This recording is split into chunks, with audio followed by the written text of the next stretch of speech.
really trying. But hopefully OBS doesn't crash again. We're live already on Twitch. I'm trying to get everything going on. I'm trying to get everything going on YouTube real quick. So I just toggle that on. So I'm hoping that goes great. But I hope everybody's doing good today. As y'all kind of come and join in, this will not be the only stream, but this is just my first stream. I've really been trying to, like I said, kind of utilize live streaming when it comes to me doing all of my work, all the my research and things like that, so y'all can kind of come along for that journey. So I'm hoping that this all goes great over the next couple of months. Come on, OBS, work with me.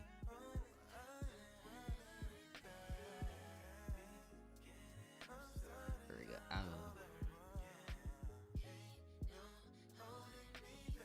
Like I said, this wasn't the issue earlier, so y'all gotta bear with me. Let me go turn the air on. I'm hoping that it don't pick up too much feedback, and I think that's my concern. So let me go do that real quick. Let me go let me go turn some air on. Maybe it's too hot in here.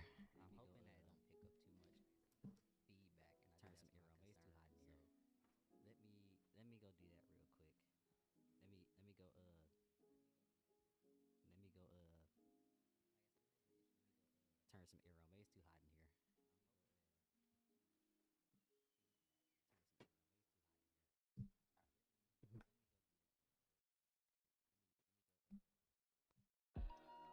All right, I think I got it. I think I got it all working. Okay, I'm gonna go turn the air on.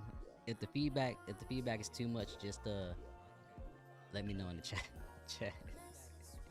I think it's too hot in this room, and I think it keeps crashing my OBS.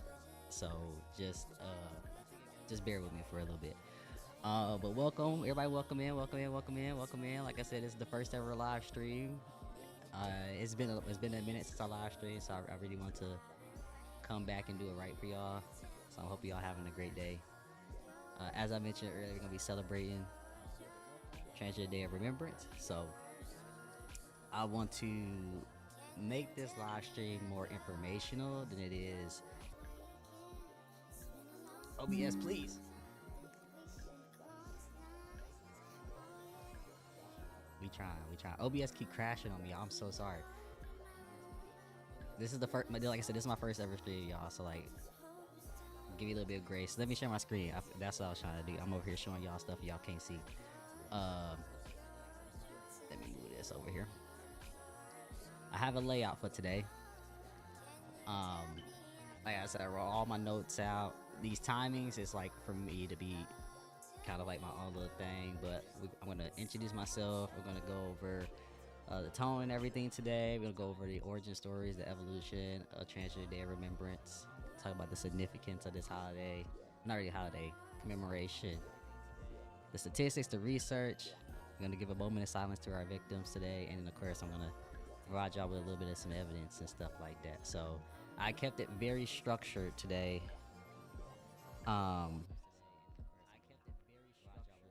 Very structured today. I'm sorry, y'all. Everybody text me. Of course, when I start streaming, everybody want to text me.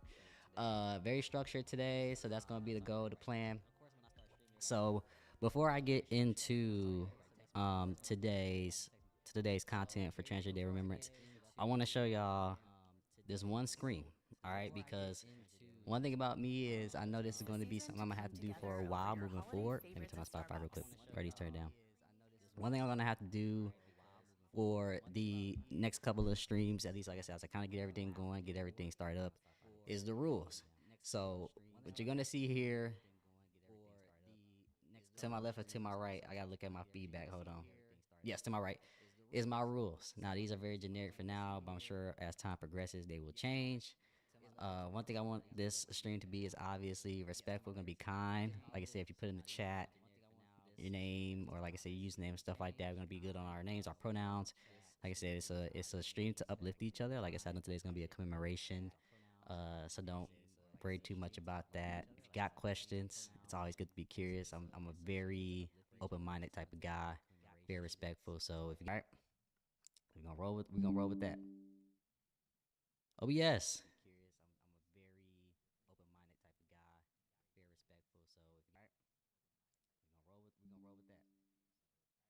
Bear with me, y'all. There we go. All right, OBS came back up. Like I said, y'all, growing pains, growing pains, growing pains, growing pains together. So no bigotry of any kind. As a black trans man, no transphobia, no racism, no homophobia, none of that up in this chat. You will get banned. For me, I know trauma dumping is a big thing. We'll have a lot of that throughout this time. So, don't trump the trauma. We here for joy and joy only. Obviously, no unsolicited advice, no inappropriate comments, and of course, no spam, no trolling, no none of that. So, as a family, y'all can come up in here and have a good time. And we're gonna go ahead and get into it. So, if you don't know who I am, like I said, this is my first ever stream. So you might be new, you might be popping the head in, you may already follow me, and I greatly appreciate your support for supporting me for as long as you have. Right? Let me turn myself down. I forgot. I'm gonna give y'all some feedback that y'all don't need.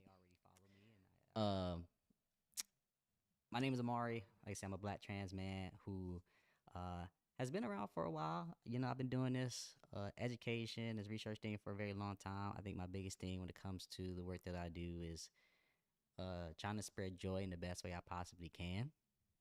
So I'm hoping that with this live stream, I know that a lot of people are very concerned about like not being able to have like black trans streamers and things like that, or people that they can go to have a good time and just share the space with each other. So like that's my biggest thing here. So I hope that not only this live stream is not only informational, but like I said, we're just here to have a good time, chill, and like I said, just do a day of remembrance for those that we've lost today. So although it's not going to be the usual hype as we normally would, however, I still want us to, like I said, as we commemorate, still, like I said, kind of talk about the joys of being in the community. So that's a little bit about me. Originally from Cleveland, Ohio, if you haven't found out already. Big sports fan, big Cavs fan. And like I said, I grew up on the west side of Chicago, so I got a little bit of that area too. Big sports guy. I love music, which you'll hear throughout the stream as well, which I will appreciate, of course. And like I said, I keep my hands up in the community here in the city of Atlanta. Y'all lucky I came outside today. I was actually going through a lot today. It's been a very painful day for me, so I was able to say I'm gonna get up and do this live stream, and if I decide to change my mind, I'll still record the video. But I was able to do the live, so I got a couple of minutes, hours in me, and I'm hoping that we can make this stream pretty good. So with that, y'all see the rules, y'all know the deal. All right, so let me go ahead and let me share my screen so we can get back into today's content. As I kind of gave myself a nice warm welcome. Like I said, gave y'all the rules today too, so y'all kind of know what's up already. So as we talk about Transgender Day of Remembrance, TDOR. Obviously, as you all know, this is a very significant day. As you think about the community, as we um, kind of think about this day holistically, right? It's a day to mourn those that we have lost over time. Really throughout this year, but like I said, we kind of expand that, right, to think about those that we've lost literally from, the first documented trans person. And majority of this will say it's a day of those that lost their lives to anti-trans violence, which is true. But like I said, I think we just pay our respects to all of our trans family that we've lost over time. So uh, I would say really more like by the definition, right? When we look at Transgender Day of Remembrance, it's to memorialize those that we've lost, like I said, as a result of transphobia. So throughout this stream, I'm going to talk about kind of like the origin story of that. And like I said, also kind of show you all some resources that you may or may not have heard of that'll be very essential to if you want to kind of keep up to date with anti-trans violence and et cetera, et cetera. Like I said, kind of keeping up with those that we've lost to transphobia, anti-trans violence as well. I'll happy to put all these in both chats so that you all can be able to access it whenever you want. And that's kind of like how I want to do it. So just to just to get everything going, I'm gonna go ahead and start with this first one. I think everything that I present to you all today is research based. Okay, so I'm not doing anything based upon opinion. I'm not doing anything that's based upon kind of like just some random things that I found online. All these are backed and evidence based. So, like I said, all these are accessible. I'll create like a Discord server that I can put all these in after every live stream in case you want to go to it and access it yourself. Um, But as like I said, as you think about Transgender Day of Remembrance, I want y'all to think about how many people in the U.S. identify as trans. Now, this was back in August of this year, so those numbers obviously have increased between August to November. But what I really like to see is that UCLA has the Williams Institute, if you don't already know about it, and it's one of their school of laws, and they do a lot of public policy analysis, social science analysis, and law analysis on a lot of different topics, but they do a really good job with the LGBTQ plus community. They have a specific section for transgender individuals as well. So I really love to kind of come here, do my research, and they do a really good job with giving visualizations as well. So I think that's very big. So as you think about the data points, right? This is about 2.8 million people within the United States alone, right? And they have it at the age of 13 or higher, um, who identify as trans. Like I said, obviously that number has increased between now of August of 2025 to November of today. But they do have some other data points in here that I think is very essential when we think about just the adults itself. You have about 2.1 million. When you think about the kids, it's close to about 725,000 LGBTQ, well, transgender youth, I'm sorry, who identify within that community. And it talks about really kind of the population as a whole, kind of where do we fit into that as well. So if you want, you can absolutely check this out. They do a very good graphic too, as well as providing demographic characteristics, like how many people based on race, ethnicity. You know, you said you got like 3.6% white, 2.2% black, 3.4% AAPI, and etc. So you can check all these out if you want. It gives us a nice little range of where it comes into, excuse me, age groups too as well who identify. So if you want to check that out, like I said, I have a Discord server that y'all can access to, but I will happily also drop this in the chat just because I actually care. I'm hoping this spreads to both chats. It should. If it doesn't, let me know. But that's just kind of like how to start off, right? Like just to kind of give you all an idea of how our population continues to grow, and as people continue to try to spread this misinformation about how our community doesn't really exist or there's not a lot of us. Like I said, if you think about it, is a lot of people in the United States, don't get me wrong. But still, like I said, it's millions of us and that number's going to continue to grow, especially with Gen Z kind of, well, not even Gen Z, Gen Alpha kind of coming in and now Gen Beta coming in. And I think those numbers are going to continue to decrease as we have so many different outlets of social media now where people can be able to, kind of like identify really however they want. Like I said, they have a lot of different representations in the media and etc. to kind of be open. So I think that's the first thing I kind of want to highlight to y'all is how there's so many of us, and like I said, kind of like how that number is going to continue to grow. So as I talk about Transgender Day of Remembrance itself, as like I said, not really a holiday, but just like I said, a day of commemoration, right? I want to start off with the individual who actually started um, Transgender Day of Remembrance. So let me get Gwendolyn up here. So Gwendolyn Ann Smith is actually the trans woman who started Transgender Day of Remembrance. This is back in 1999, when there were actually three black trans women who were murdered um, all in the same state. It was in Massachusetts, right? And as Gwendolyn kind of like came up with the concept. It was one particular person in mind, and her name was Rita Hester. So let me get up Rita's information real quick so y'all can get a visual of Rita. So Rita is actually the one who made Gwendolyn actually start up this day and kind of like have these visuals that happen every single year on this particular day. And you've probably seen a couple of different Instagram posts or Twitter posts, TikToks, where people are going out into the public. They might meet at a public location, have a candlelight vigil for, like I said, our trans family that we've lost throughout the year. And like I said, we kind of just honor them, right? So it's not really anything that's, um, I won't say like glamorous, right? But it's like I said, it's kind of like a moment to pay our respects, a moment to celebrate their lives. Like I said, Rita Hester was actually the first individual, like I said, kind of sparked this day. However, there were two other black trans women who were murdered around the same. One of them was in 1995, and the other one was in 1998 alongside Rita. It was like a month, I believe, before her passing. Um, one of the ladies, let me put this over here. Um, Janelle Pickett, who was a 23-year-old African American trans woman as well, unfortunately lost her life to anti-trans violence as well. And then the last one was Monique Thomas, who was also murdered in 1998, and I believe in the month of September. So these three were really like kind of like the sparks to kind of like how this day came about. And like I said, Gwendolyn was actually the one who coined really this particular day itself to honor, like I said, those that we've lost. So if you want to learn a little bit more about Gwendolyn, Gwendolyn's story is absolutely here. She has her own page that you can access. She does do bookings. She has additional writings too as well. It's because she does a lot of like news articles, right, about the trans community and kind of being able to advocate for trans acceptance in society. So go ahead, check that out. She's been lobbying for a very, very long time. And now, obviously, we really appreciate kind of not only her giving us this day, but like I said, just the continued work, even to today, because she's still alive. She's still actively writing. She's still actively doing speaking engagements. She's still actively lobbying. So you can go ahead, check out her work.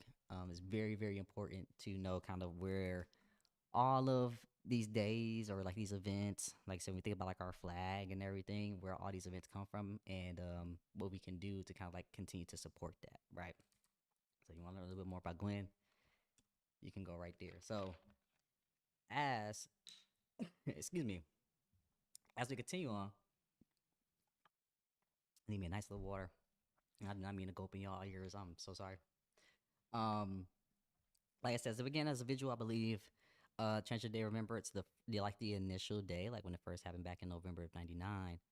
Um, it was about like 250 to 300 people who rallied together at a particular location. Um, and when they did that, like I said, it's kind of like I said, just what became like a 1 day thing that people thought would happen. Like I said, kind of ended up becoming more of a national observance day. And like I said, we just kind of greatly appreciate that. So as we think about like the growth of the movement, right? Thinking about Transgender Day of Remembrance. Let me see, get here, get up on my things. Excuse me. What I really like Glad's article about this, but like I said, we think about different ways that we could get involved. And what I always recommend people do is, if you can't attend a visual in your state or your city, right? They have a plethora of like virtual events that's also happening. So you can absolutely go to any virtual event. And when you go to these virtual events, this gives you the opportunity, of course, to meet other people who are part of the community. You might be able to make a friend, a new family member. Like I said, obviously find different people that you can lobby with in the community and etc. So usually a lot of people do more virtual events now, obviously for safety reasons, accessibility. But like I said, there are also times in person where they might do, like I said, a gathering at a particular location in a particular city that you can go out and find. I always recommend, if you can go out, to go out and, like I said, kind of like meet new people, get the experience. But if you can't, it's totally fine. Like I said, they have a plethora of like virtual events now that makes it very easy and accessible to commemorate those that we've lost. So as you think about that, just something as an awareness for you in the near future. So you can build upon that, right? So as I think about the recognition, uh, back in 2020, I believe Joe Biden had ended up making this a national observance, right? It's not like it's a paid holiday off. However, recognized it as a day of Transgender Day of Remembrance. And yes, I understand there's a little bit of some pros and cons in everything about the legislator right now, whether it's Democratic or Republican. However, like I said, we're still taking into account, like I said, keeping these holidays as days that we will continue to remember, rather than them being something that, as we're going through this current political climate, that we can't continue to celebrate those that we have lost. So just as a heads up. So just like a recognition, just a little bit of kind of like seeing the progress that we've been making. I'm glad that it has been something that from 1999 is still continuing to happen to today in 2025. So just keeping that handy, keeping that there, and sticking beside it. So as I continue on, what I really want to showcase here is the next part is and kind of like why the significance of Transgender Day Remembrance is important. When we think about the things of Transgender Day Remembrance, we're talking about visibility. We're talking about advocacy. We're talking about, like I say, remembrance. And unfortunately, as you all know, this year we lost one of our key trans activists, Miss Major. So that's one of the biggest things we're thinking about. Like, it doesn't have to be always about violence. Like I said, even for people who have been in the field lobbying for our rights from the beginning of time before any of us was born, even for myself, these individuals, like I said, we still want to give them days of recognition and days where we honor them throughout the day. So I want to kind of talk about an article that Gwendolyn had wrote. Close a couple of these. Luckily for y'all, I'm a little bit of a tech background, so I'm able to do a little highlighting here. But um, Gwendolyn had wrote this article about why we still need Transgender Day of Remembrance, right? And as she mentioned back in 99, there were roughly about 30 murders. And I'm going to show y'all actually a resource that's available that I go to every blue moon that actually keeps a log of all of the trans individuals who have passed. It's not just based upon the eyed, because I want to say I got to still look into Twitches and YouTube's keywords that I can't say. But, unfortunately, losing their lives is what I will say. But it's this part right here where she talks about how it was roughly 30 murders back then. And this, when she means this year, this is what, 2014. So this is about 10, 12 years ago. So it's a little bit different. But at that time, it was about 226 in the country of Europe at the time of people who unfortunately had passed away, right? So um, when she talks about thinking about this project and kind of how it started, it really wasn't supposed to be kind of how it was.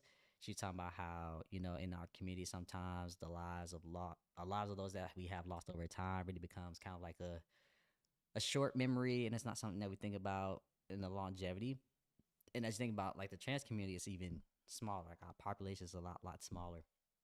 So we talk about like how she talks about kind of like how as we continue on about this, we have legislation. This is obviously before this whole, like I said, kind of current administration, how legislation were continuing to pass for us to support us, to make sure that we were being seen in the community. Unfortunately, like I said, sometimes it works and sometimes it doesn't. Now, in this case here, we're going kind of like a little bit back towards a time when, like I said, us as a community have experienced anti-trans hate and violence, and like I said, it kind of never really went away, right? However, it was something that, as legislation, we're trying to put in policies or trying to give us these recognitions. Sometimes it is kind of like a not really like a spoon-fed thing, but more of a, hey, like, we'll give you a treat so that you don't got to worry about, you don't got to worry about all the other terrible things that's going on. But it's kind of like that. So they were kind of tossing us these bones, like I said, these snacks. And like I said, I won't say we, because like I said, some of us are a little bit smarter than that. But like I said, just to kind of like get us happy, give us a little bit of like some reassurance. And then, however, sometimes it kind of like backtrack. So these are just like the things that, um, I just want us to think about, right, as we continue on with this journey, especially right now, and why, like I said, kind of like our increased visibility is essential. And like I said, TDOR, as Gwendolyn mentioned, right, she was saying how this is a extension, right, of how things have changed, and how every year anti-trans violence doesn't go away. You know, now it does fluctuate. Like I said, there might be years where it's extremely high, years are extremely low. Unfortunately, as you think about the next 3 years, there is a concern, right, that it could increase, and that is, kind of like her concern about that, and why she says like just us being visible, us giving us this day to commemorate those that we have lost is more important than, I won't say anything else, but like I said, kind of just like it's a good, just a good time to be able to honor those who sometimes people forget about, or people feel as though their lives aren't deserved. And like they said, people just dehumanize them. So kind of just giving us this day to think about that. So as I continue on, one thing I want to highlight too as well is another article that I have found. And bring this over here about the significance of this holiday, and kind of like talking about the solidarity of things. And this was written by Prospect in the UK. And this is actually today. So look, right on time. So um, as you think about, like I said, our community, as they mentioned here, we're talking about violence, talking about harassment, we're talking about discrimination. This is actually something that I'm writing about right now as I'm finishing up my master's degree in social justice and human rights. Right, the reality of what we all face. They're all unique. Um, being people part of marginalized community right now for, like I said, our identity. But like I said, just think about intersectionality and how we all have different types of intersections of our identities and what that makes up for us. Like I said, kind of having these intersections that have these discriminations makes it very challenging for us. So in this article, they talk about how, recognizing this day, move this up here, how recognizing this day is about acknowledging the challenges that we face. And like I said, trying our best to create a more inclusive environment. Now, this is more for like the workplace, but just the reality about it, the day behind it, period. It's kind of why I really wanted to highlight this.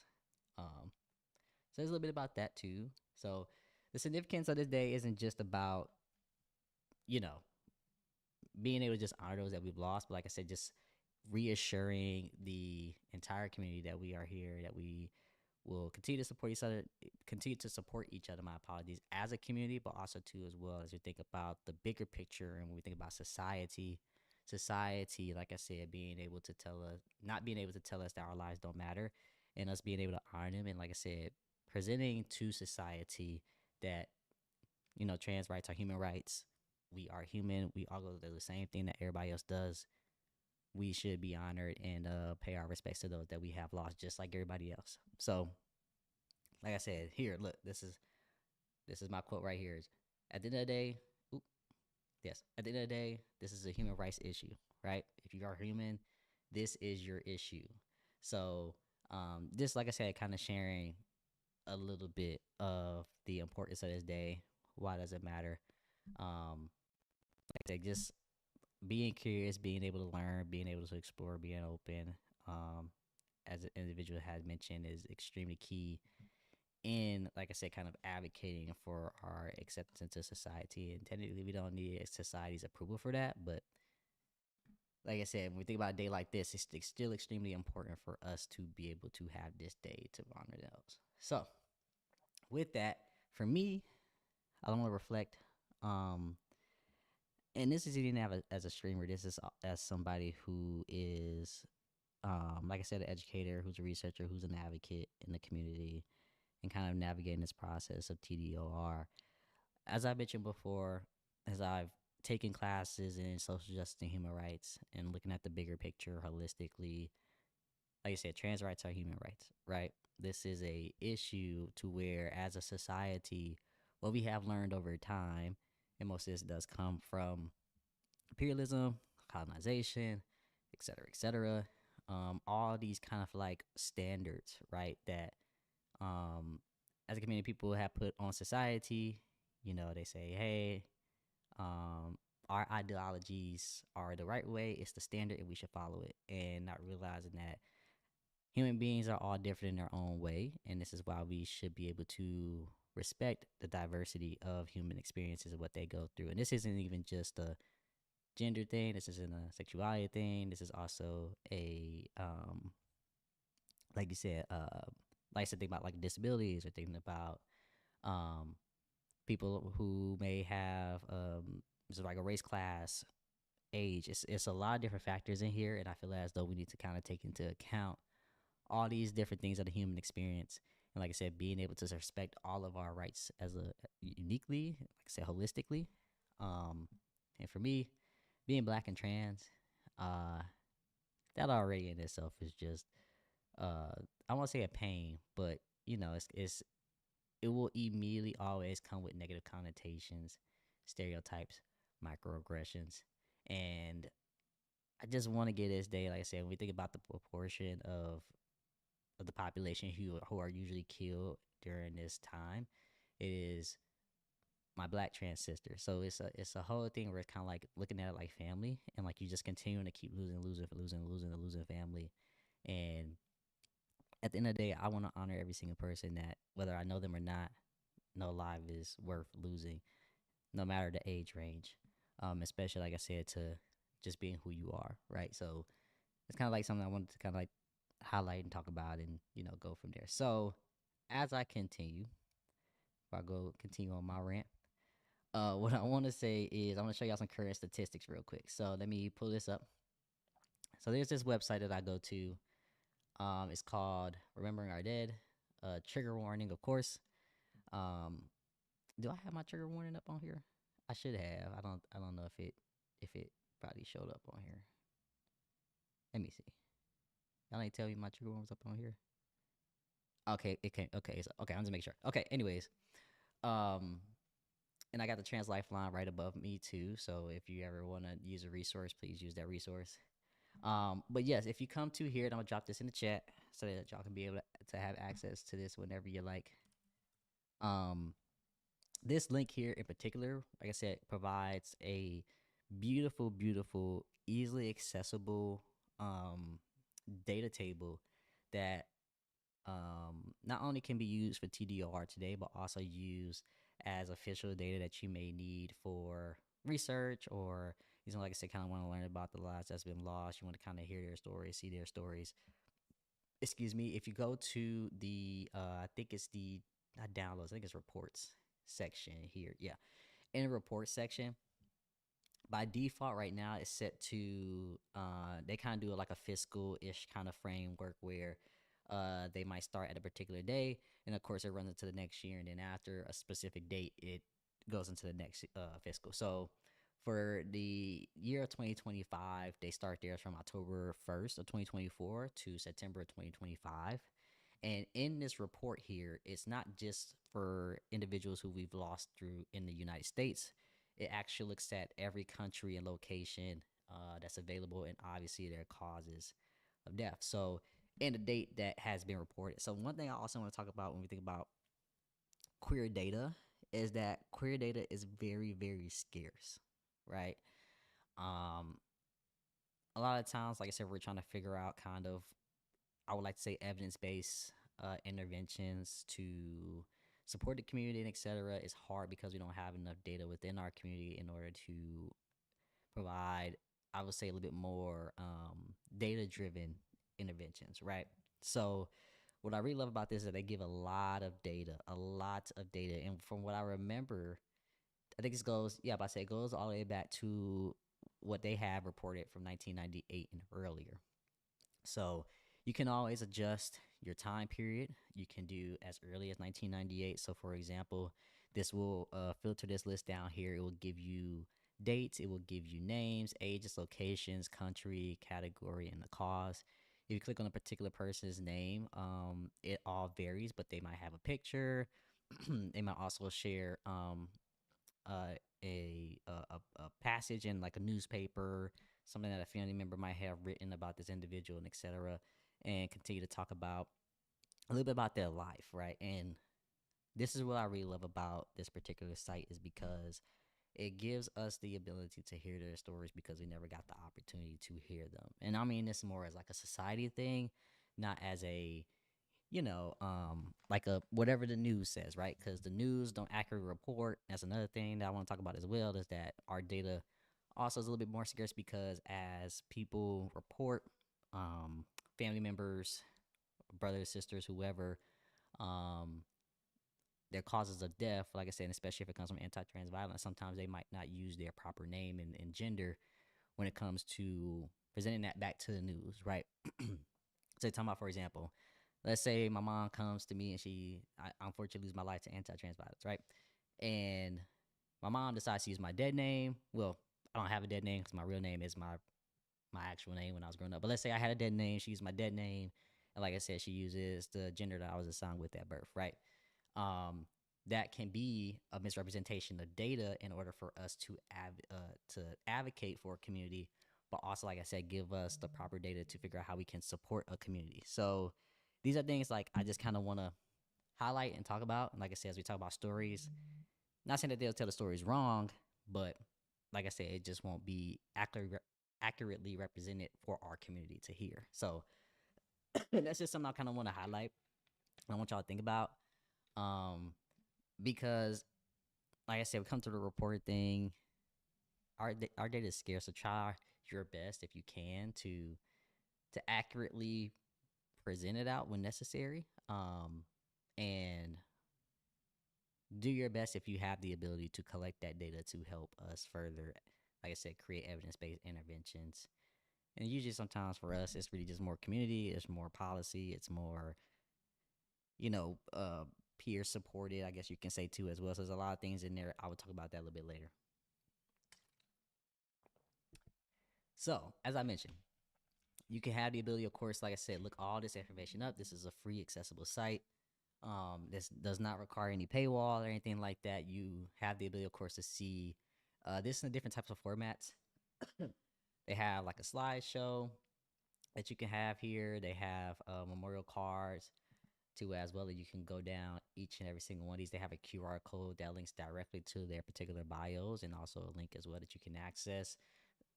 So if you want to use this for like a school project or something like that, you can. Or if you're doing a presentation or a report on somebody, that also helps. Um, Highly recommend. I'm having a hard time over here, so bear with me. But I want to kind of talk about this year. So I'll take the 2025. Like I said, this is just for the U.S., but I can't filter it to the U.S. if I wanted to. So as we can see here, they have a report of 69. Like I said, it's between October 1st of 2024, because this is obviously the fiscal year that they're following. Fiscal period, I'm sorry, that they're following, to 2 months ago. And we have 69 people who all unfortunately were trans, who lost their lives. Now, like I said, obviously these categories vary. So like you're gonna have your category of violence, you're gonna have your category of ooh-eyed. You know, some of these might be obviously uncategorized as well. And it tells you exactly kind of like their causes to that. Um, like I said, you got these links here that you can choose. So in the month, in not the month, in the year of 2025 total, what I'm gonna do actually is I'm gonna do a custom date because this keeps changing, and I know that unfortunately we had a couple of reports over the last couple of weeks of other trans siblings that we've lost. And go first, and I'm gonna do today. I'm gonna apply that real quick. Got 48, and I believe, like I said, we just look at violence. I think this number's still a little low from what I last remembered. Let me pull up my other links here. I think it's 20 something this year, if I'm accurate. I don't think that's too far off. This one says 22, 22, possibly 25. I think that's right. Because these uncategorized usually are kind of like a toss up depending on how they're being reported. Um, I feel like that number is still low. I feel like I saw a different number somewhere. I'll take 22. Hey, but like I said, this is actually still wrong anyway, because like I said, there were two other unfortunate deaths within our community that happened over the last couple of weeks. So this actually is a higher number, but this is just, like I said, a resource I just kind of want to share to the stream, so y'all can take a look at that, and access it whenever you want. Learn more about some of our siblings that we've lost. Um, and like I said, this can be used, of course, depending on if you're like somebody who's like me, who's a researcher, who's also very big in data analysis and data science. I kind of use this, like I said, this to kind of touch upon my skills a little bit, learn a little bit from it. This is something, like I said, I kind of want to share out with the peoples, and any recent updates that they had. They try to update this in real time. I think, from what I can remember, this updates every, dang, where I see that they say it's updated every so often. I can't remember the time frame with it and how often it's updated, but they do update as much as possible. But if you go to the statistics, you can see, um, here it'll do it by the year. It'll give you a total count too as well. They say here basically that they expect that the total will be higher than that, so about like 316. It'll tell you during a specific, like I said, kind of like fiscal year. It's kind of like how I want to put it, by country. Um, we're right up there with Brazil, who is another heavy trans populated country. Um, and then lastly, by category. So this is talking about whether it's violence, whether it's eyed, uncategorized, medical, etc. So you can take a look at that whenever you like. We greatly appreciate sharing that resource. So that's free to y'all. Obviously, as I break down these statistics, we're going to go over to one of my favorite sites. Well, I won't say favorite, but one of my most useful sites, I will say, when it comes to like my research. And this is the Anti-Trans Bill Tracker, which obviously keeps track of all of our current anti-trans legislations across the United States. If you haven't checked this out yet, highly recommend this too as well. I'm gonna drop this in the chat. You can access that whenever you want. But here you could choose. It will show you a total count of bills right now that are currently in the state of government, whether it's introduced, whether it's been passed, whether it's currently I won't say on the chopping block, but you get the analogy I'm trying to say. So we got 1,000 bills right now currently. Um, Here we got 124 that's passed, about 506 that's active, and 382 that's failed. Usually, these 382 that's failed is in blue states. It's like Colorado. You might get a few in Illinois, I think, if I'm accurate on that. California and in New York, and I think that's really it. But this keeps track. I can't remember how often this updates. I think it's also like a real time update. So I think this updates probably every day or every week. And as you access this, it's a beautifully laid out site. So shout out to the team that created the translegislation.com site. It tells you how many active, like I said, are here per state. So currently, right now, obviously, as you could have guessed, we got Texas being the highest of that, so it's 139. And then of course it just continues to go down. It looks like Delaware, which is that surprising? I don't think so. I think I've heard that Delaware is very inclusive, I guess is the word I'm trying to use here. So I mean, I don't think I'm surprised by that. I just don't think a lot of people live in Delaware. So that also might be a thing. Anyways, you can see it by state. You can also see it by the type of bills. So we have sports, we have healthcare, education, adoption, et cetera, et cetera.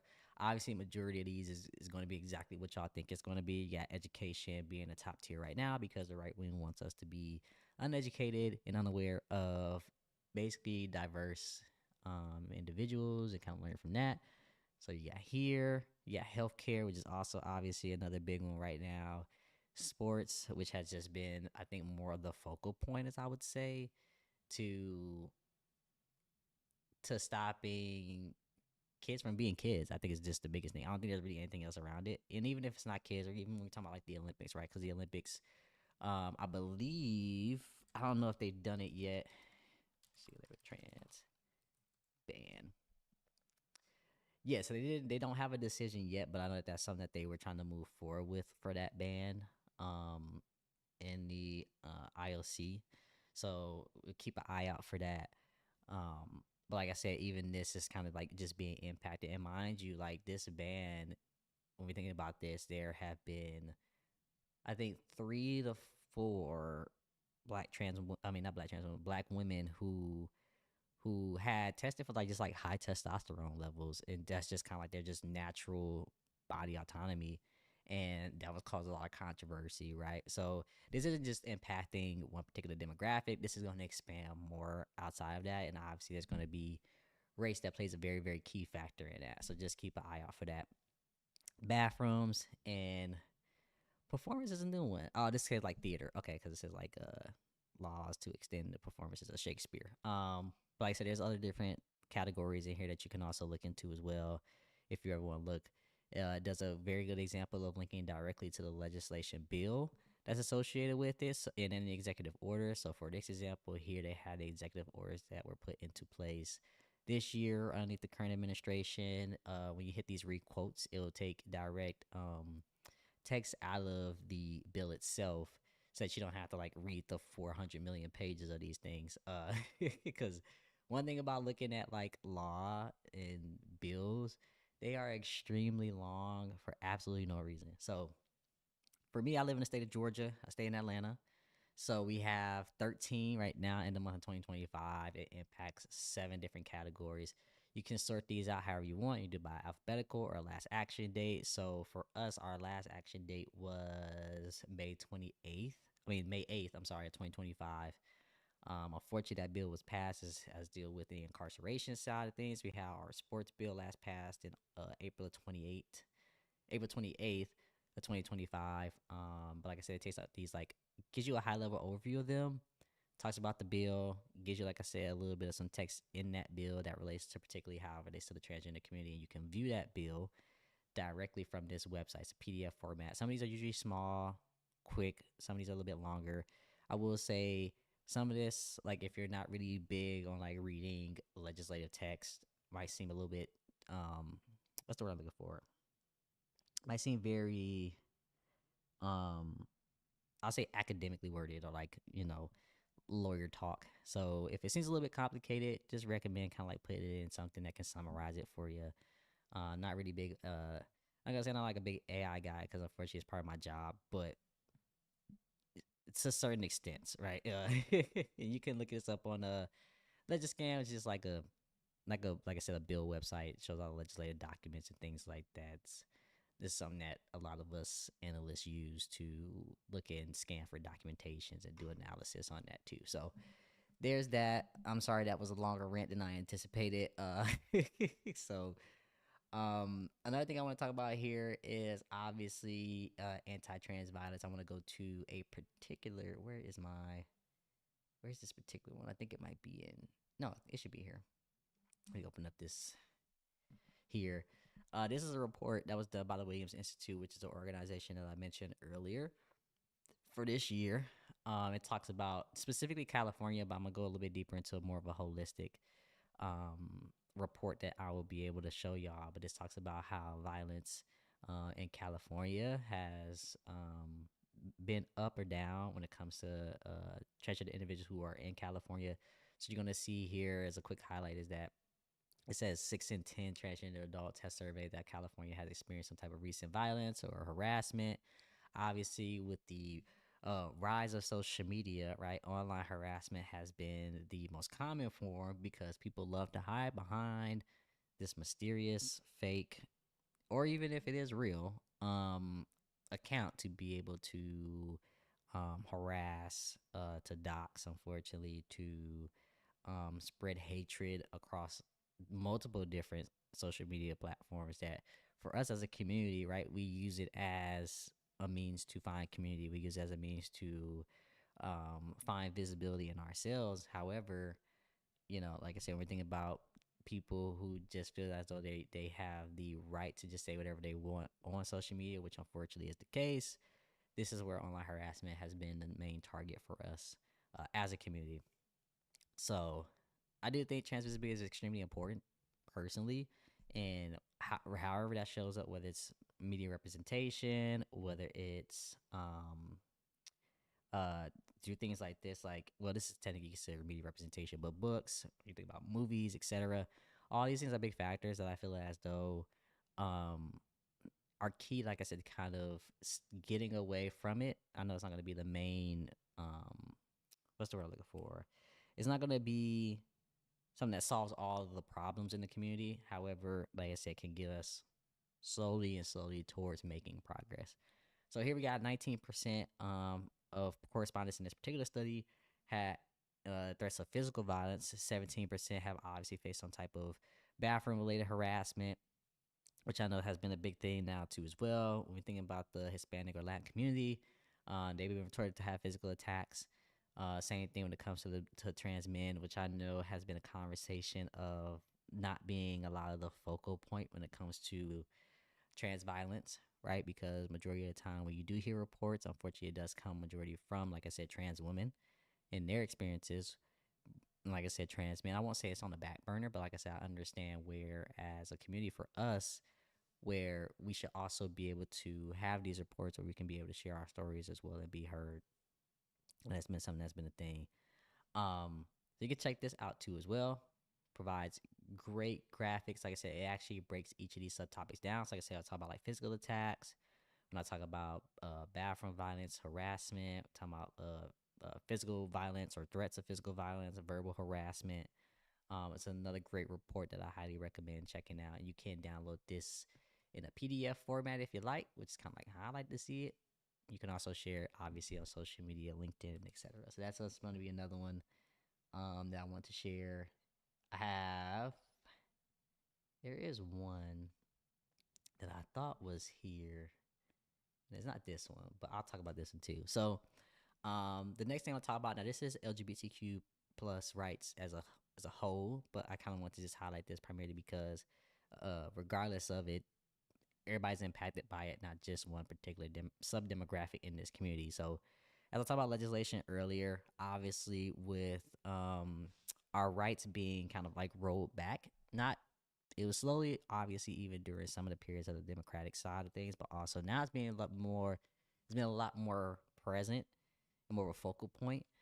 As we just mentioned, right, looking at the anti-trans legislation, we got 1,000 bills in that have been introduced, and like I said, as they continue to go through passing, like I said, kind of being on the floor and then dismissed, it's just something that I want to highlight because I think knowing that our rights are being rolled back is another indicator of how acceptance and, like I said, kind of just being viewed as human beings just in general will be a challenge over the next couple of years, right? So just take a look into this. This isn't even just a United States thing. This is, as this article mentioned, this is uh, a country thing across the entire globe. Every country is different, but like I said, as we think about the advancements of LGBTQ plus rights, like I said, now there's a stuff from advocacy organizations, or you think about like the Trevor Project, when you think about Land Illegal, when you think about um, what's one Glad, when you think about the Trevor Project, etc.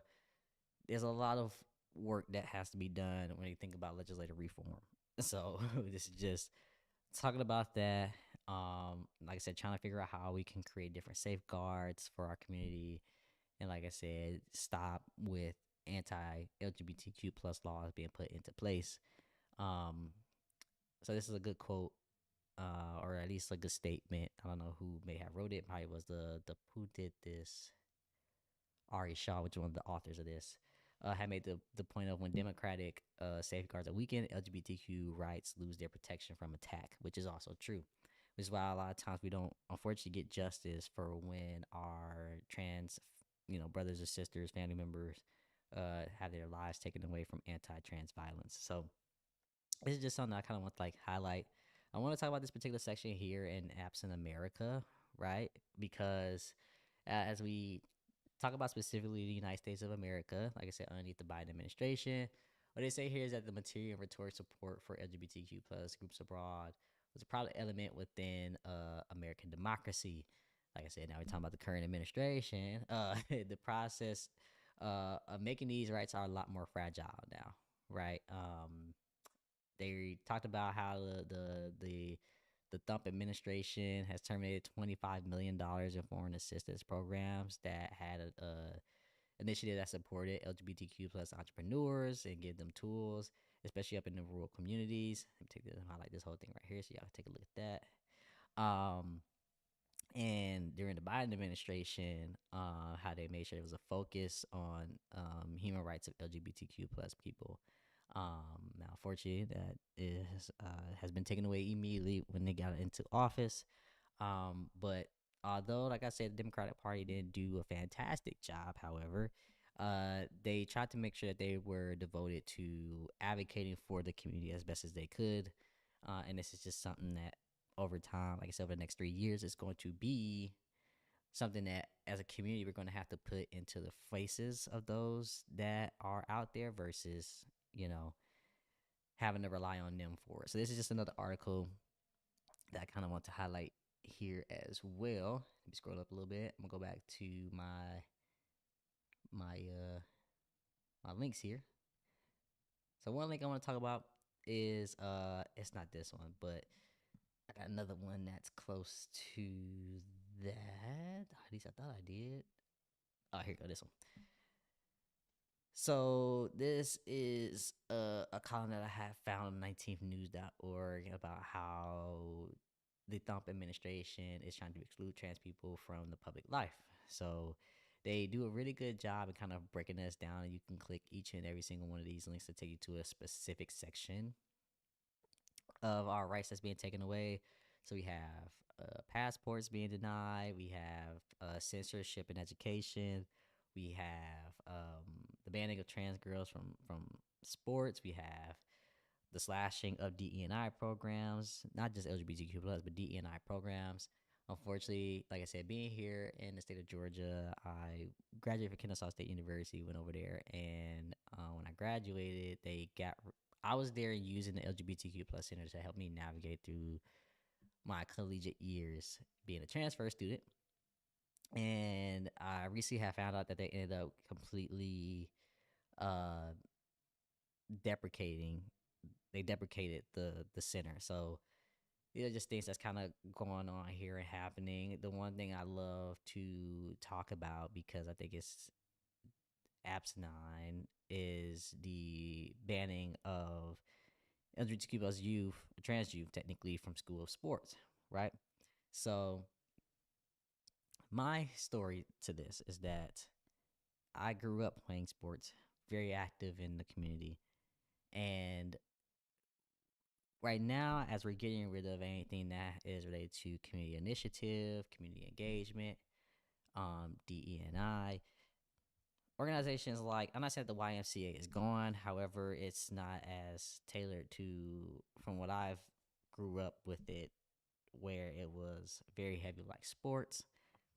Think about the Boys and Girls Club, still there. But like I said, they not give enough activities where like you have a lot of community engagement for the kids to go to and have good time. So they go to school events to be able to have fun and do this. And um, talk about how, in order for kids to, like I said, make friends, to be able to socialize, to be able to do things that they love, they have to be able to have sports. If they don't give themselves the opportunity to have this, if they get rid of clubs, which I know is sometimes a common but not so common thing now, which I'm not really sure about that one. But school clubs and things like that, it doesn't give them the opportunity to be able to kind of live out their lives appropriately, right, and authentically. So this is one of the biggest things in here, and I actually had this one here that kind of piggybacks off this. The Williams Institute also did an impact on the ban of uh transgender youth, right? It was that.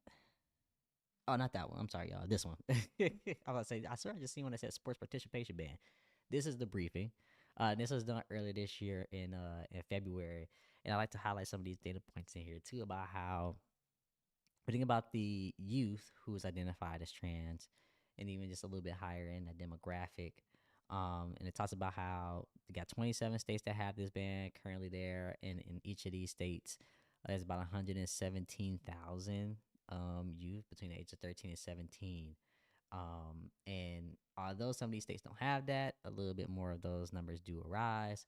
So as you think about this ban, it talks about sports at the K through 12, but also at the collegiate level. And like I said, now they're trying to go towards professional athletic associations. Like I said, for example, the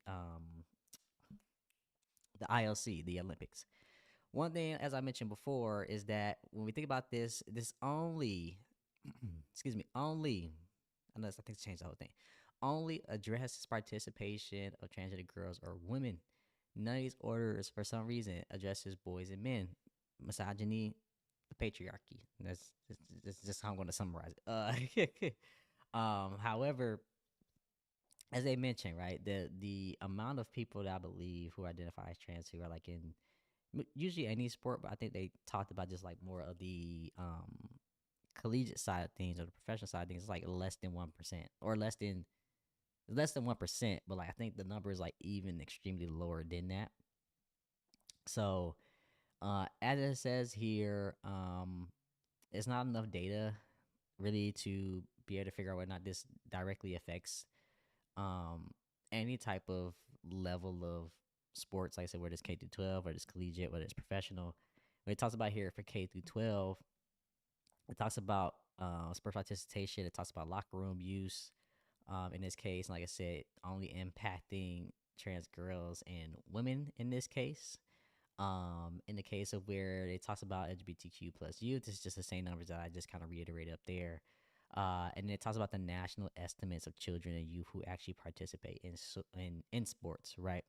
So it says here that it found from the Youth Risk Behavior Surveillance System, which is a organization that does a lot of research on just youth and kind of what they go through from the education system to homes to the whole shebang. A lot of different sectors basically, and it talks about how 40% of transgender youth between the grades of 9 through 12 have played at least one school sport. Applying to the estimate to this population suggests that 122,000 transgender youth could be participating in high school athletic teams at this particular moment.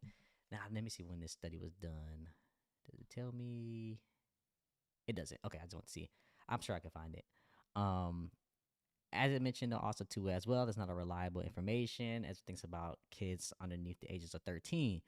But it does say that from the National Interview Survey back in the year 2020, it showed that 52.5% of youth underneath the age of 12 participated in a sport over the last 12 months. Like I said, mind you, this is for the year 2020, not in the most current year. There's not enough data to pinpoint it back to at least the most current time frame of that data. 5 years ago still ain't that long, however, but still. And it talks about really how, like I said, data kind of helps us kind of figure out a correlation between whether or not it really makes a difference or it doesn't.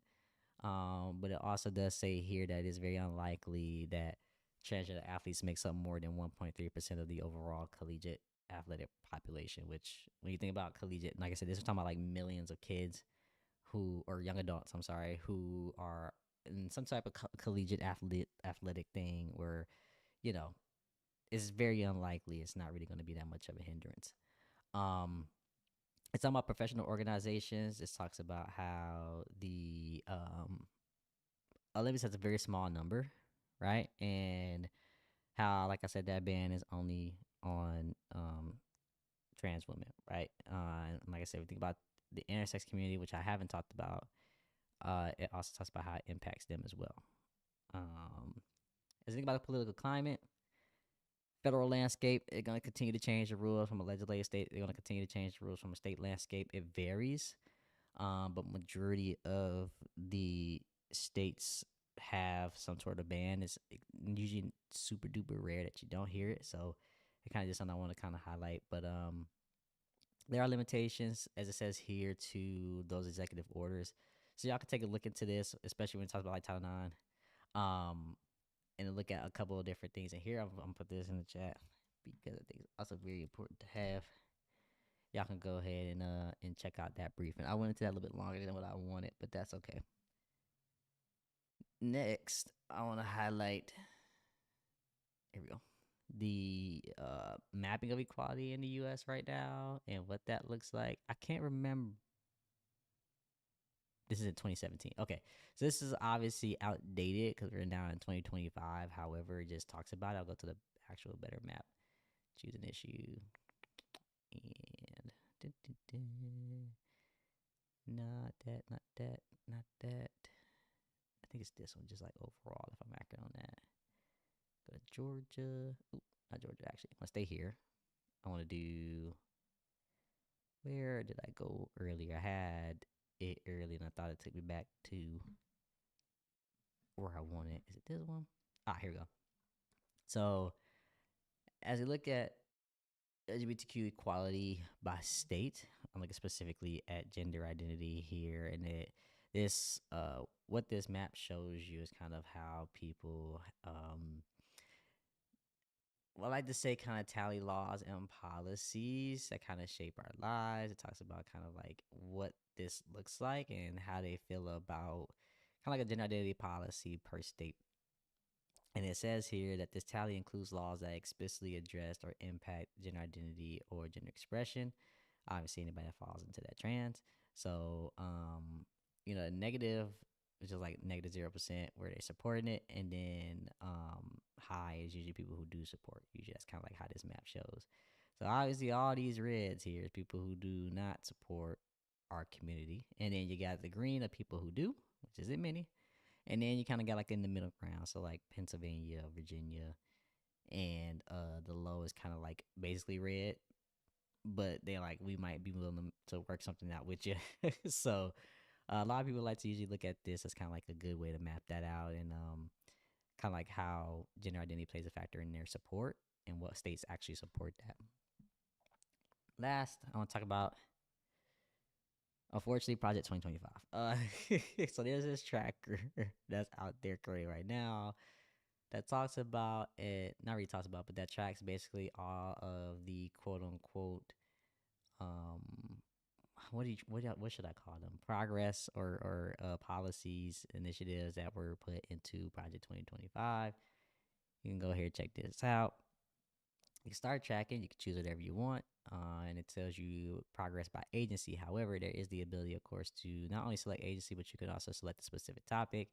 So they have some for like basic civil rights. They have some for DEI. They have some for immigration, LGBTQIA, um, TSA, reproductive rights. I usually go here, look at the statutes, whether it's started, incomplete, in progress or completed. And if you scroll down, actually, and there's gonna be a lot of ads on here, so just don't pay it no mind. It will tell you exactly what agency it came from, whether it was completed or not, the tax that's associated with that, and additional resources behind it. So, for example, if we look at here for the CDC, they're going to end data collection on gender identity. This is, like I said earlier, as I mentioned, about how we don't have enough data within our community to figure out how we can have a lot of evidence based interventions. This one here, I think, is the biggest killer in that. There's a note here that basically says verbatim what I just said. They will no longer be processing transgender identity data. You can find more information about that. There's more like resources to this. So this is more like high level. It doesn't go too deep into this, but this is why they kind of give you these like links to this, so like you can see more information about it and where they're getting their resources from. So if you also want to check that out, you happily can. I highly recommend it because as you can see here, it's talking about the progress of 2025. It's already 48% done, and unfortunately, we still got 1,156 days left in this administration. So yeah, just yeah. Now with that, I'm gonna kind of switch gears after give y'all a little bit of the educational side of things to now talk about our moment of remembrance here. I'll pull this site up. This is a website called Remembrance Project. This has recently just been implemented and launched within like the last couple of weeks or month, if I'm accurate on that. And it really remembers, like I said, our trans siblings and family that we've lost over the years. You can read some of their stories here if you like. Um, by state, it will give their name, where they're from, and obviously a beautiful message that talks about that particular individual. You can absolutely come here to take a look at that. There is a eulogy in here as well, that kind of just talks about the beauty of our existence and why your life matters and how it can be filled with joy and why you have community and you should continue to keep going. Highly recommend looking at this. It's a very beautiful piece that was written. Very similar to Remembering Our Dead, you can also have this nice little passage here that kind of, like I said, talks about Transgender Day of Remembrance. As I kind of talked about it earlier today. I talking about Rita. Um, and like I said, kind of just continuing on to pass on the legacy and the lives and the stories of those that we have lost. And they also do have resources here, which some of you may be familiar with some of these resources. If you're not, highly recommend coming here too as well. And I'll throw this in the chat so y'all can have that too. As something that you can go to and access at any time. Like I said, I do have the Chest Lifeline hotline right above my head. So today, let me pull this up too. In the year 2025, I think this is what I was looking for earlier. This is the trans people that we've lost in the year 2025. Let me see if I can open this image in a new tab. Yeah. So this is where this is all of our siblings that we've lost this year. I think this doesn't just include the United States. I think this includes what has been reported and found. Yes, more than 200 people across the globe to violence and suicide in the year 2025. So this doesn't just include the United States. This includes the entire world. So um, here at this particular moment, we will pay our virtual candlelit visual to our trans family that we've lost in the year 2025. You can commemorate them however you like, whatever feels comfortable for you. Um, just make sure that you not only look at their lives as you commemorate their lives, but also too as well. Um, try to spread or pass in spirit some sort of love to them is what I would like to say. So just you know, take this moment for that.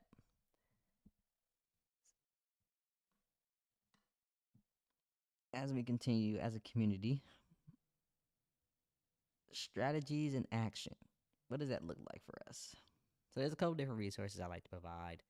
The HRC always has done a really good job of providing resources to our community. It's not just about just this particular day today, but also just other um, resources, stories, to keep up to date with, like I said, legislative acts too as well. So anything that you need, highly recommend coming here. I'm gonna put all this stuff in my Discord. So if you're not in Discord, I had the link to that in on at the beginning of my Twitch page, so you can have access to that.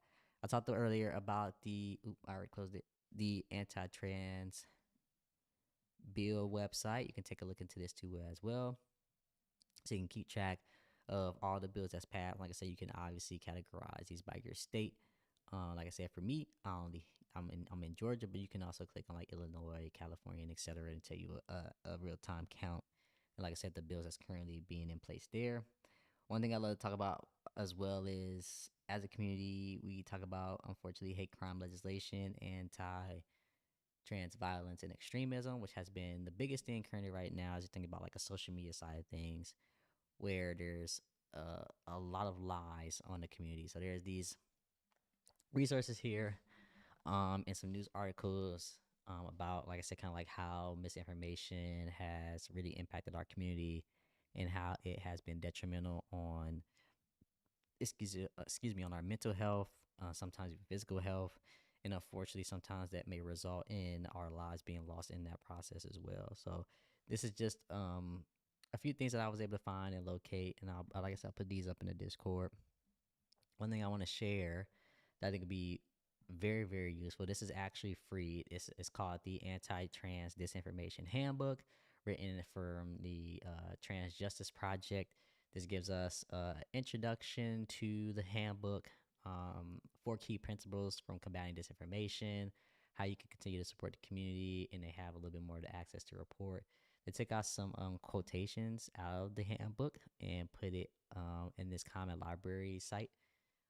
Talks about how we deserve our freedoms, our same rights as everybody else. It talks about how this handbook is really to prevent our community from being able to have this lie and falsehood on our based upon the political agenda that's being pushed out, and how these campaigns oppose this kind of a inclusive society.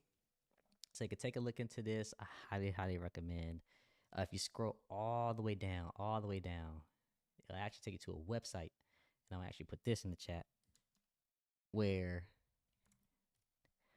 if you want to be able to get a free digital copy, because they don't have any more physical copies, but if you want a digital copy, all you just need to do is add your name, email, and zip code, and then you can be able to download that, and you can print them out and share them as much as you like. And the Trans Justice Project is a great resource also to follow and look into. Volunteer, you can join a group, etc. Um, to figure out how you can take action as a community.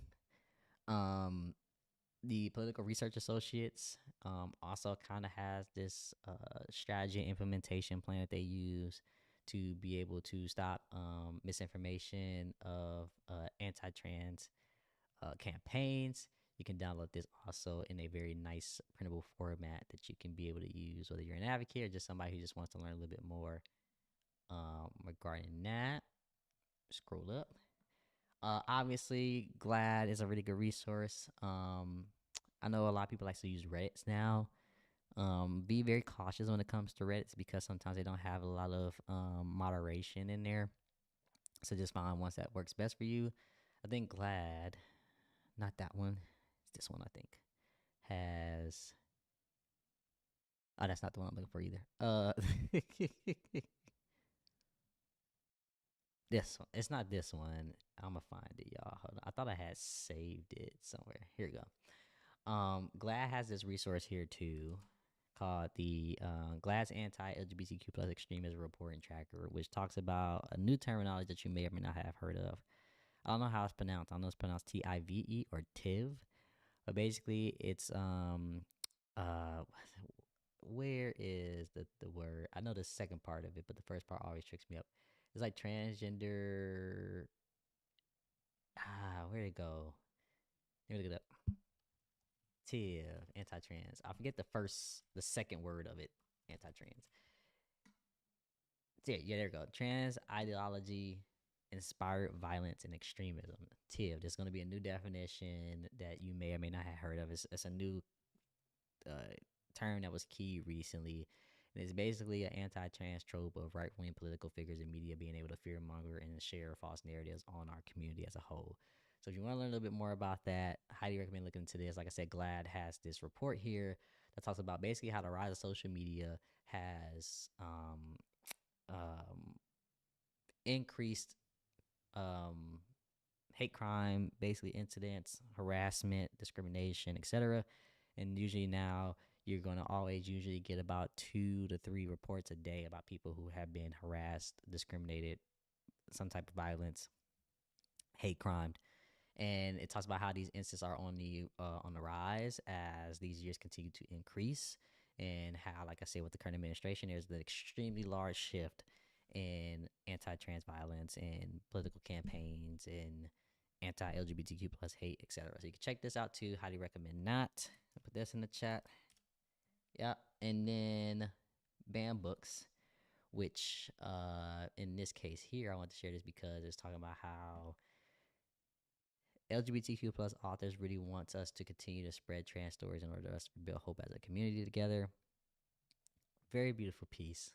Um, it says here that people should understand what a miracle is in these books and that they exist at all, especially when books represent marginalized communities.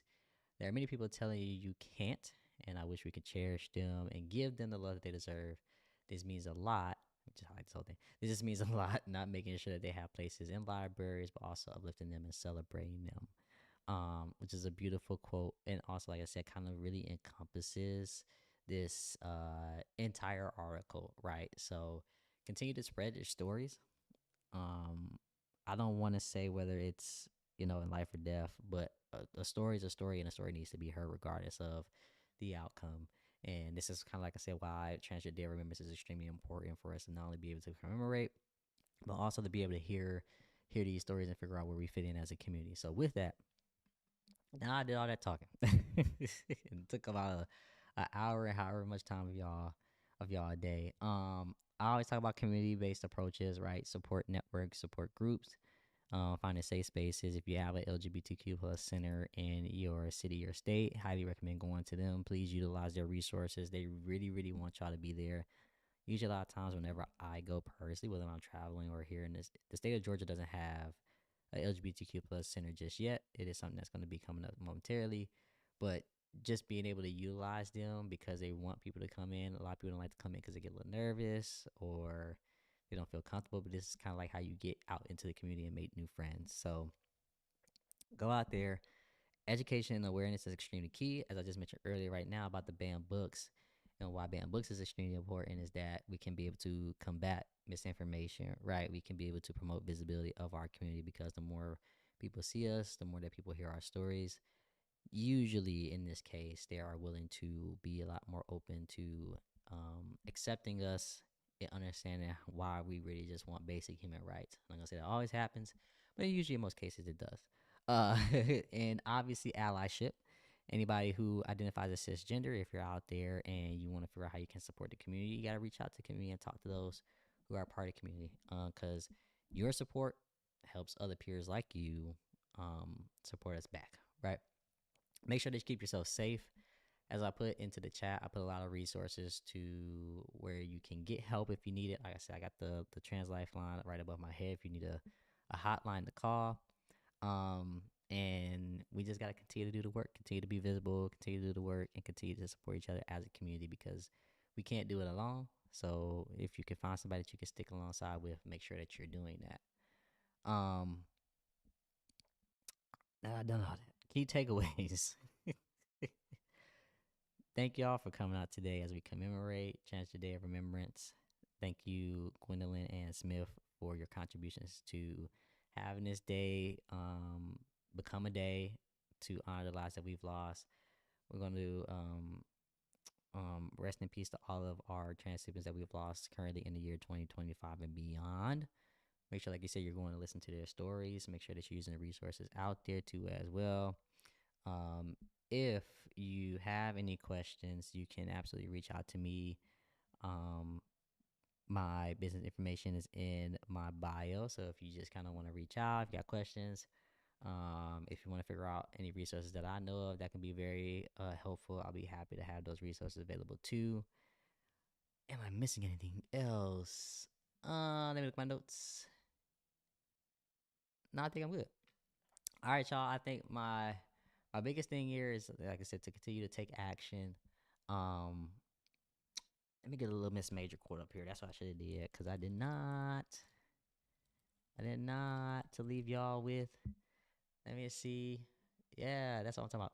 So to end off the stream, two quotes from Miss Major that I want to give. The first one: remember, we are stronger together. Don't run and hide. We have to be more visible and unified than ever. And also, the most important one I feel like here is, let me make this a little bit bigger because it looks terrible on the screen, I'm sure. I don't need their permission to exist. I exist in spite of them. It's just another quote that I'm going to leave y'all with. So, it was a pleasure to do this first stream with y'all today. Like I said, I know at the beginning it was uh, a mess and a half because OBS kept crashing on me. I think it's just hot in this room when you got all these lights and things on. It makes it extremely hard to do. But I just wanted to to just get a lot, like I said, kind of like the process of me kind of navigating my research and what I do and giving y'all firsthand experience with that, but like also y'all just being able to be here with me and to talk and chat. So it was an honor. I really, really do appreciate y'all. If y'all want me to do more of this, go ahead and like the video, subscribe, follow wherever you're getting this information from. I would happily do similar setups like this. I could do them on different topics. Um, as like I said, I love being able to educate and to do a little bit of some research to teach y'all some new things. So this could be a regular thing if you wanted to. I can put together some type of like days or like Trans Talk Tuesdays or Sunday resets. I don't know. I can keep up with some themes or something so y'all can like have representation. And I know in this now new times, like people love this little live stream thing. So I don't mind doing it as long as y'all just kind of like give me a thumbs up or a thumbs down whether or not you kind of like this, and I'll make it happen. So I'm finna go lay down now because I'm dying inside. But other than that, though, I will see y'all next time. I appreciate y'all supporting the page, supporting this video tonight, and being able to watch the whole thing from start to finish. Like I said, if you have any questions, just reach out to me. I'll be happy to do it. But let's keep this ball rolling. Like I said, rest in peace to all of our family members that we've lost throughout the year. So I'm gonna close y'all out with a little bit of some music. And y'all have a great night. Be safe. Together is the best place to be at Starbucks.